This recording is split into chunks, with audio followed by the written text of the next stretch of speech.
Hello friends, welcome to Kavi foods. இன்றைக்கி நம்ம பருப்பு போலி எப்படி செய்யலான்னு பார்க்கலாம் வாங்க. அதுக்கு ஒரு பாத்திரத்தில் 1 கப் மைதா எடுத்துருக்கிறேன், அதை சேர்த்துக்கலாம். இது கூட 1/2 டீஸ்பூன் உப்பு, 1/2 டீஸ்பூன் மஞ்சள் தூள் சேர்த்துக்கலாம். மஞ்சள் தூள் கலருக்காக சேர்த்துருக்குறேன். இது எல்லாத்தையும் சேர்த்ததுக்கப்புறம் நல்லா மிக்ஸ் பண்ணி விட்டுட்டு கொஞ்சம் கொஞ்சமாக தண்ணி தெளித்து பிசைஞ்சுக்கலாம். மாவு கொஞ்சம் தளர்வாகவே இருக்கணும், அப்போ தான் போலி சாஃப்டாக வரும். நம்ம சப்பாத்திக்கு பிசைகிறத விடவே கொஞ்சம் தளர்வாக பிசைஞ்சுக்கலாம்.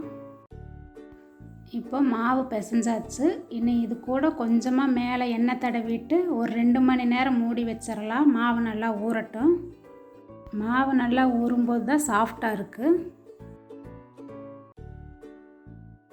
இனி உள்ளே வைக்கிற பூரணம் ரெடி பண்ணிக்கலாம். அதுக்கு 3/4 கப் கடலைப்பருப்பு எடுத்துருக்கிறேன். அதை 1/4 மணி நேரம் ஊற வச்சு எடுத்து வச்சுருக்கிறேன். இதை குக்கரில் சேர்த்துட்டு கொஞ்சம் தண்ணி விட்டுட்டு ஒரு 5 விசில் வேக வச்சு எடுத்துக்கலாம்.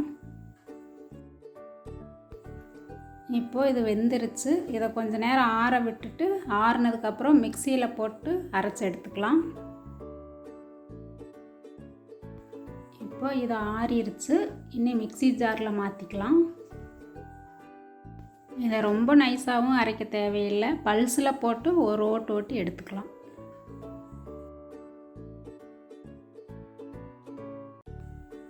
இனி கடாய் எடுத்துக்கலாம். அதில் 3/4 கப் வெல்லம் எடுத்துருக்கிறேன். 3/4 கப் கடலைப்பருப்புக்கு 3/4 கப் வெல்லம் எடுத்துருக்கிறேன். இப்போது இதில் கொஞ்சமாக தண்ணி சேர்த்துட்டு கொதிக்க விட்டுறலாம். இதுக்கு பதம் தேவையில்லை, இந்த வெல்லம் நல்லா கொதிக்கிற அளவுக்கு வந்தால் சரியாக இருக்கும். இப்போது வெல்லம்லாம் கட்டி இல்லாமல் நல்லா கரைஞ்சிருச்சு. இப்போது நல்லா கொதிச்சிருச்சு. இனி மிக்சியில் அரைச்சி வச்ச அந்த கடலைப்பருப்பை இதில் சேர்த்துடலாம். இப்போ இந்த வெள்ளைப்பாகோடு நல்லா மிக்ஸ் ஆகிற அளவுக்கு நல்லா கலந்து விட்டுடலாம். இதில் தண்ணி கொஞ்சம் அதிகமாகிருச்சுன்னா மறுபடியும் கொஞ்சம் நேரம் வச்சு கிளறிக்கிட்டே இருந்தோம்னா அந்த தண்ணி சுண்டிடும். இது நம்மளுக்கு கரெக்டாக இருக்குது. இப்போது இனி இதில் 1 டீஸ்பூன் ஏலக்காய் தூள் சேர்த்துட்டு நல்லா மிக்ஸ் பண்ணி விட்டுடலாம். இனி இது கூட 2 டேபிள் ஸ்பூன் அளவுக்கு துருவின தேங்காய் சேர்த்துக்கலாம். சேர்த்து நல்லா மிக்ஸ் பண்ணிக்கலாம். தேங்காய் சேர்க்குறது அவங்கவுங்க விருப்பம், வேண்டான்னா விட்டுறலாம். இப்போது பூரணம் ரெடி ஆயிருச்சு. இனி ஸ்டவ்வை ஆஃப் பண்ணிடலாம்.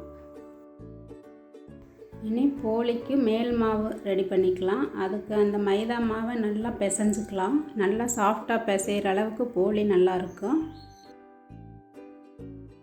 இப்போ இதை சின்ன உருண்டையாக எடுத்துக்கலாம்.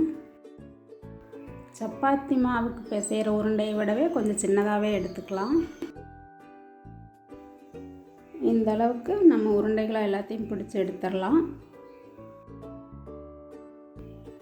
இப்போது இதை ஒரு வாழை இலை வச்சுட்டு அதில் நெய் தடவிக்கலாம்.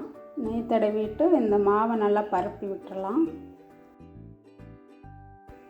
இப்போது நம்ம கையிலையும் கொஞ்சம் நெய் தடவிட்டு அந்த மாவை வச்சு நல்லா பரப்பி விடலாம்.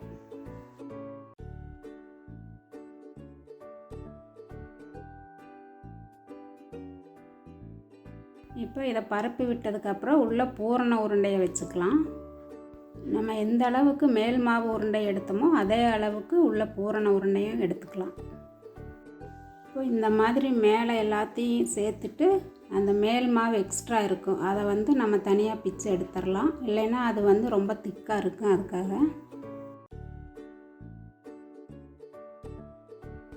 இப்போது இந்த மாதிரி எக்ஸ்ட்ரா மாவை எடுத்ததுக்கப்புறம் நல்லா உருண்டையாக பிடிச்சிட்டு வாழை இலையில் மறுபடியும் பரப்பி விட்டுக்கலாம். இதை சப்பாத்தி கட்டை வச்சும் நம்ம லேசாக ப்ரெஸ் பண்ணி தேய்ச்சிக்கலாம்.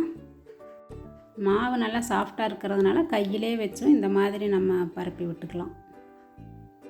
இதை மொத்தமாக தேய்ச்சி வச்சிடாமல் ஒன்றா நம்ம எடுத்து தோசைக்கல்லில் போட்டுக்கலாம். இப்போ தோசைக்கல்லில் நெய் தடவிட்டு சூடானதுக்கப்புறம் அந்த வாழை இலையில் இருக்கிறத எடுத்து அப்படியே தோசைக்கல்லில் போட்டுடலாம். இதில் மேலேயும் கொஞ்சம் நெய் தடவிட்டு இதை 2 சைடும் வேக விட்டு எடுத்துக்கலாம். நல்லா கோல்டன் ப்ரௌன் ஆக வரைக்கும் திருப்பி போட்டு எடுத்துக்கலாம்.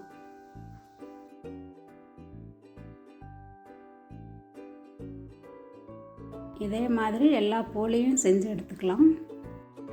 இப்போது போலி ரெடி ஆயிடுச்சு. இது நல்லா சாஃப்டாக டேஸ்ட்டாக இருக்கும். இதை நீங்களும் செஞ்சு பாருங்கள். இந்த வீடியோ உங்களுக்கு பிடிச்சிருந்தா லைக் பண்ணுங்கள், ஷேர் பண்ணுங்கள், மறக்காமல் சப்ஸ்கிரைப் பண்ணுங்கள்.